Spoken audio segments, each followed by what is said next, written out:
के लिए बता दूं कि कम से कम मिंट से 1.5 गुना फायदेमंद है। वो 1.5 गुना ज्यादा फायदेमंद है और लागत जितनी मिंट में आती है उसकी कम से कम 30% कम लागत आती है। एरोमा थेरेपी या एरोमा में बहुत उसका नाम है। बर्ड में अगर दुनिया में देखेंगे तो उसकी कम से कम 600 मीट्रिक टन रिक्वायरमेंट है, जो मात्र 200 टन हो रही है। भारत में कम से कम 150 मीट्रिक टन रिक्वायरमेंट है, जो मात्र 5 टन हो रही है।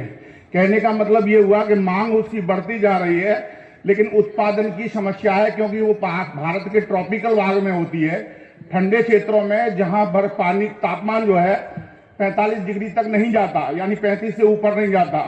तो समस्या इस बात की है कि यहाँ हमारे क्षेत्र में उसको एक नए अवसर के रूप में बहुत अच्छी तरह किया जा सकता है। आज से 5 साल पहले किया भी गया था, लेकिन कोविड के टाइम एक समस्या आई तो लोगों ने उसको प्रायोरिटी दूसरा कर दिया और पहली प्रायोरिटी पे मुझे लगता है तुलसी को ले लिया, जिसकी हाई वैल्यू बढ़ गई। तो इसी नाते से जिरेनियम जो फसल है बहुत अच्छी फसल है, लाभकारी फसल है, और जिसके तेल की कीमत अगर बाजार में बता दूं मैं तो आज भी करीब 10 से 15 के बीच में है, 10,000 से 15,000 के बीच में, और 1 हेक्टेयर में कम से कम 20 से 25 लीटर तेल उसका प्राप्त होता है। अब बात करते हैं खेती की, तो हमारे क्षेत्र में उसकी खेती के अवसर कम क्यों है? क्योंकि हमारे क्षेत्र में तापमान अधिक होने के कारण बरसात के समय उस पौधे की जो है मृत्यु हो जाती है, और लाइफ सर्किल अगर पौधे से मृत्यु हो जाती है तो ये वनस्पति के द्वारा ही बनाया जाता है, उसकी कटिंग से चलाया जाता है। जैसे मेंथा में आप जड़ से चलाते हो, ऐसे इसको भी जो है कटिंग बना के बरसात के बाद अक्टूबर नवंबर महीने में इसकी कटिंग बनाते हैं और उसके बाद चलाते हैं। तो समस्या यहाँ ये हो जाती है कि हर क्षेत्र में जहाँ तापमान कम होता है, अधिक तापमान इसके लिए समस्या नहीं है, या बरसात इसके लिए समस्या नहीं है, लेकिन जब गर्मी के समय में जब तापमान 45 डिग्री होता है और जब बरसात होती है उस समय सड़न वाली के टाइम ये पौधा सड़ जाता है और मर जाता है, और अगर सड़ के मर गया तो इसकी खेती वहीं ब्रेक हो जाएगी, तो फिर आपके पास पौध सामग्री की उपलब्धता खत्म हो जाएगी, फिर आप खेती नहीं कर पाओगे। तो बस आपको वहां थोड़ा सा काम करना है, जिसमें सीमैप ने एक बहुत बड़ा काम किया भी है। सीमैप में ऐसी प्रजातियां दी हैं जो बरसात के समय कम से कम मरती हैं, जिसमें सिंह भारत है, सिंह संगम है, जो कि आपके इस समय नहीं मरेगी और आपको बरसात के समय कम से कम मरेगी। अगर मरती नहीं है तो मैं ये कहता हूं मात्र 2000 पौधे भी आप बचा लेते हो तो कम से कम 1 से 1.5 हेक्टेयर की खेती, समझ रहे ना मेरी बात, 1 से 1.5 हेक्टेयर की खेती फरवरी के महीने से स्टार्ट कर सकते हो। बचाने का तरीका आप लोगों ने आज रजिस्ट्रेशन कराया, उसकी किताब उसमें स्पष्ट लिखा हुआ है, लेकिन फिर भी मैं बता दूं, फिर भी यह है कि बरसात को सिर्फ उस पौधे को बचाना। अगर मदर प्रोपिगुल्स, उसका मदर पौधा बच गया तो आप आराम से उसकी खेती कर पाओगे, और उसके लिए सिर्फ आपको 1000 पौधे कम से कम 60 से 70 मीटर उसके एरिया पे बचाने हैं। उसके लिए सेमी प्रोटेक्टेड यानी आधी पॉलीथीन का कवर लगाना है, पूरा नहीं होना चाहिए, नीचे से जमीन से 1 फुट खुला होना चाहिए। और ध्यान ये रखना है कि जहां बचाने के लिए पौधे लगा रहे हो उन पौधों में ऑर्गेनिक मैटर बिल्कुल ना डाला जाए।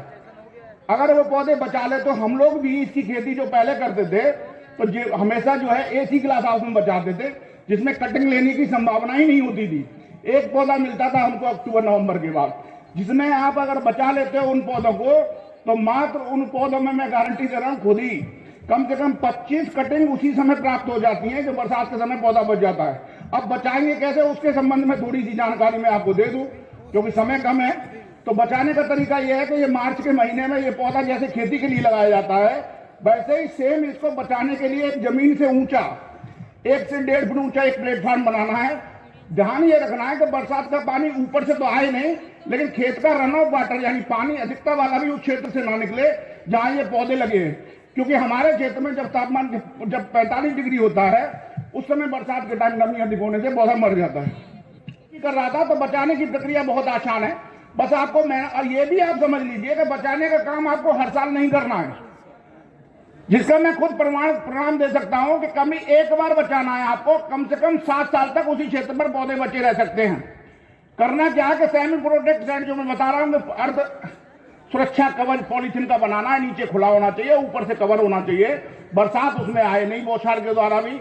और 50 से 60 मीटर एरिया में 1000 पौधे आप 60-30 सेंटीमीटर की दूरी पर लगा के उनको ध्यान रखना है कि ऑर्गेनिक मैटर बिल्कुल नहीं डालना है, और जितना जरूरत हो पानी स्प्रे के द्वारा देना है। अगर बरसात में वो पौधे बच जाते हैं, इसके बाद मैं जो किताब दी है उसमें डिटेल से लिखा हुआ है क्या क्या करना है। उसमें यूरिया भी उसमें देना है, बीच बीच में 3 से 4 ग्राम पर लीटर के हिसाब से स्प्रे करना है।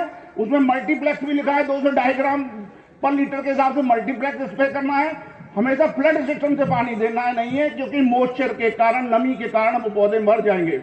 तो इस तरीके से वो पौधों को आराम से प्लेटफॉर्म पर बचा सकते हैं। बीच बीच में कभी कभी फंजीसाइड कोई नीचे डाला जा सकता है। और तीसरी चीज ध्यान रखनी है कि जो पौधे गिर जाते हैं जमीन में, उन पत्तियां जो गिरी होती है उन्हें तुरंत खेत से हटाना, क्योंकि उनसे भी बीमारियां जन्म लेती हैं।